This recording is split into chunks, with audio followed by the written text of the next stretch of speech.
El papel de la familia en el desarrollo infantil. La familia es el medio específico donde se genera, se cuida y se desarrolla la vida. Por ende, se convierte en el patrón o molde de todo niño o niña. Por eso decimos que la familia es una unidad funcional, porque tiene la función de construir al individuo, y que es dinámica, porque está en constante cambio. Se transforma con cada situación que ocurre, lo que afecta positiva o negativamente a los seres que la conforman. Entonces, la familia cumple un papel de mediadora de experiencias de aprendizaje. Es responsable de la seguridad emocional, transmisora de creencias, valores y normas, forjadora de actitudes y conductas, y el medio de vivencias que va a estructurar el pensamiento de los niños. Por esto, decimos que muchos comportamientos en los infantes nos van a revelar el accionar íntimo de la familia. ¿Por qué? Porque cada individuo sería el reflejo de su contexto familiar. Entonces, la familia, ¿por qué es importante?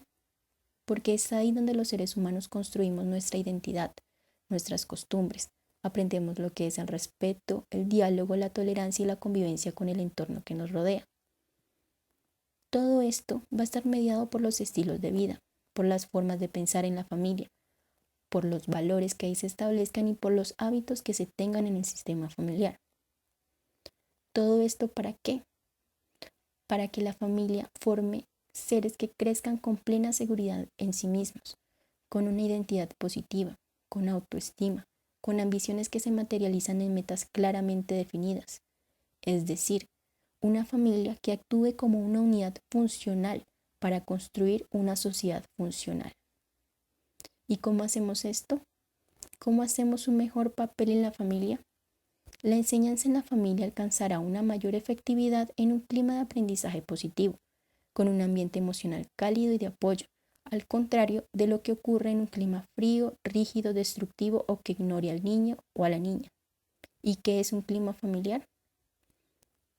Cuando hablamos de clima familiar, hacemos referencia a todo tipo de interacción que se establece en la familia. El comportamiento, la comunicación, todo lo que el niño va a observar en ella. Todo esto condicionará la conducta infantil, pues va a ofrecer los estímulos a los que el niño va a estar sometido.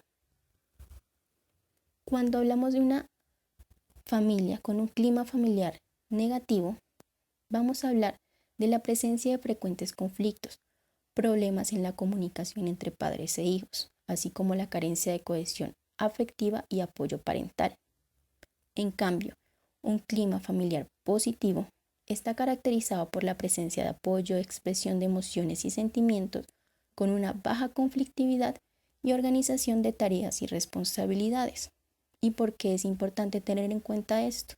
Porque va a incidir en la inteligencia, va a incidir en el logro escolar, en el agrado y el ajuste social, en la motivación y en las competencias de cada niño y en el adecuado desarrollo emocional.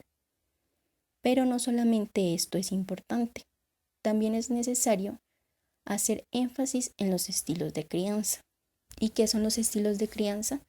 Son aquellos métodos que emplean los padres para regular la conducta de los niños, para inculcar valores, para inculcar actitudes y las normas. Existen varios métodos, sin embargo vamos a hacer énfasis en dos. Existen los métodos disciplinarios y los métodos autoritarios. ¿A qué hace referencia el método disciplinario? A aquellos que tienen el amor hacia el niño como instrumento principal para moldear la conducta.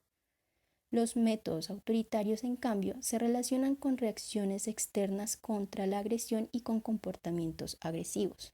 En este caso, lo indicado sería utilizar métodos de control con el fin de cambiar el curso de la conducta del niño, no como una imposición arbitraria, sino como un proceso basado en la reciprocidad que respeta las características temporales y de contenido de la conducta infantil.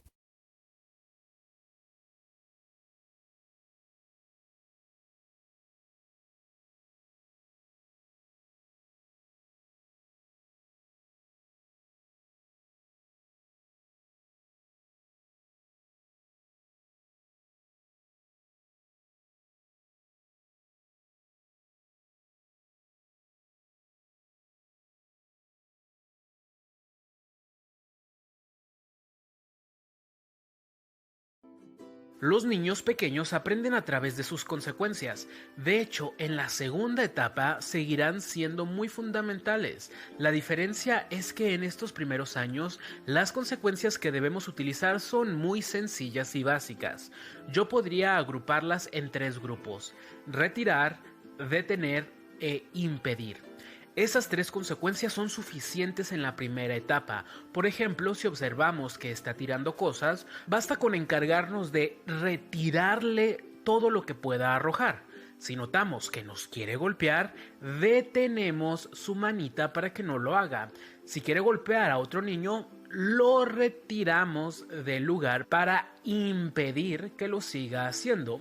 Con estas acciones marcamos límites muy claros, pues el niño aprende que no es solo que no deba hacer eso, sino que con nuestras acciones demostramos que literalmente no puede, pues nosotros lo impedimos. Con el tiempo, esto le permite saber que nuestras palabras sí que tienen poder, sembrando en él el respeto a la autoridad, y cuando sus capacidades como el autocontrol, empatía y reflexión aumenten, ya no será necesario detenerlo, pues habrá aprendido límites y respeto a nuestras órdenes.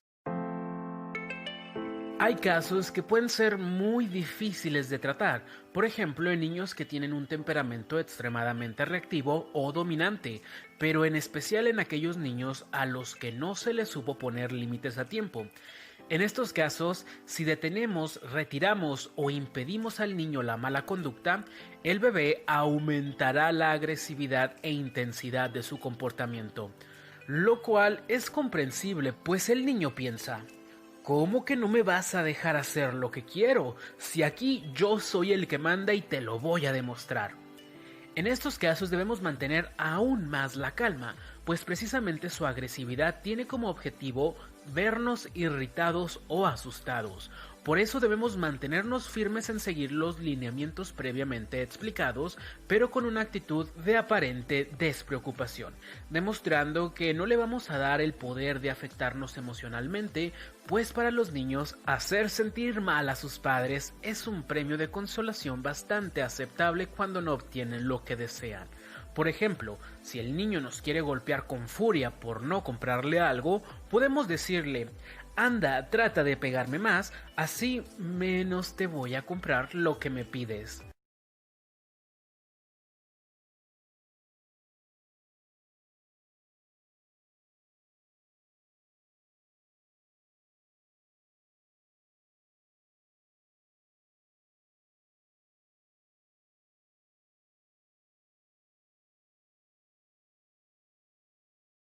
La segunda etapa del desarrollo, la técnica principal de formación es la regla y sus consecuencias. Sin embargo, a lo largo del desarrollo de los niños podemos utilizar métodos como complemento, sin importar que no sean el método principal. En el periodo anterior, que equivale a la primera etapa del desarrollo, retirar a los niños si hacían algo inadecuado o ponerlos a hacer lo que les ordenábamos que hicieran era la técnica principal. Y en esta segunda etapa aún la podemos utilizar, pero con precaución y solo para complementar. Por ejemplo, si en casa hay una regla que estipula: a las 12 de la tarde se revisará la habitación de los hijos. En caso de estar desordenada, se perderá el derecho a utilizar aparatos electrónicos por el resto del día, pues si no se apoya en el hogar no se pueden recibir sus privilegios. Si tenemos esta regla, podemos complementarla con la técnica de llevar a los hijos a realizar lo que les ordenamos, agregando a la regla la siguiente frase: además de la pérdida de privilegios, los infractores serán escoltados por la autoridad para que limpien su habitación. Hacer uso de la técnica de llevar o retirar a los hijos puede ser especialmente necesaria en casos donde no la aplicamos de forma correcta en la primera etapa, y es necesario reforzar el respeto a la autoridad, que es el objetivo de esa primera etapa, y que llegando a la segunda, los niños ya deberían dominar en un futuro. El reglamento familiar es sumamente importante, pues no es lo mismo sacarnos las reglas de la manga que tenerlas estipuladas y ordenadas en un reglamento familiar. La ilusión de alternativas es una técnica avanzada pero muy útil en la segunda etapa. Básicamente consiste en dar a los hijos dos opciones para que elijan una. La clave está en que en realidad no haya opción y solo sea una ilusión, dando opciones que en realidad sean la misma. Por ejemplo, darles a elegir entre bañarse antes de hacer la tarea o después de terminarla. Parece que le estamos dando a escoger, pero en realidad desobedecer no es una opción propuesta.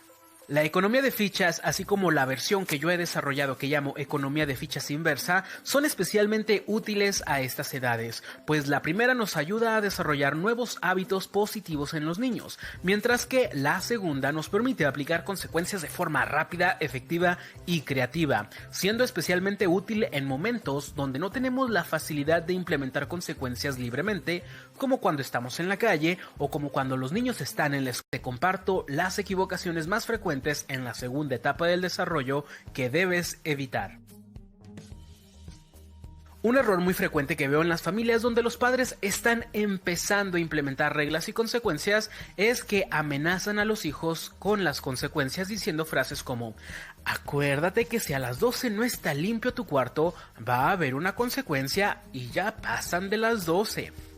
Este error es muestra de inseguridad y falta de firmeza e impide que los hijos tomen en serio a los padres y a sus reglas, pues si a la primera desobediencia no se aplica la consecuencia, los hijos nunca aprenderán a obedecer a la primera, pues los padres nunca actuaron a la primera. Que esperan que sus hijos sean obedientes, dedicados y disciplinados, siendo que como padres no son capaces de mantenerse firmes y constantes a la hora de seguir las reglas del hogar. Es obvio que no debemos esperar que los hijos hagan algo si todo el tiempo con nuestras acciones y nuestro ejemplo les enseñamos lo contrario.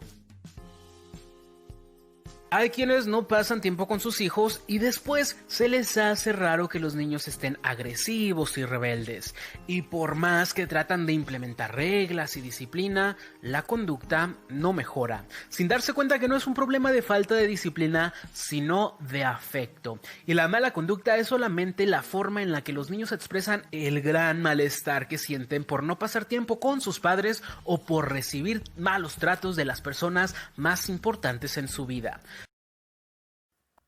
Como vimos en los videos, nos informan de modelos que, si bien controlan el comportamiento de los niños, no los restringen o imponen, pues cabe tener en cuenta que algunas conductas infantiles son propias y hacen parte del desarrollo y de la edad del menor.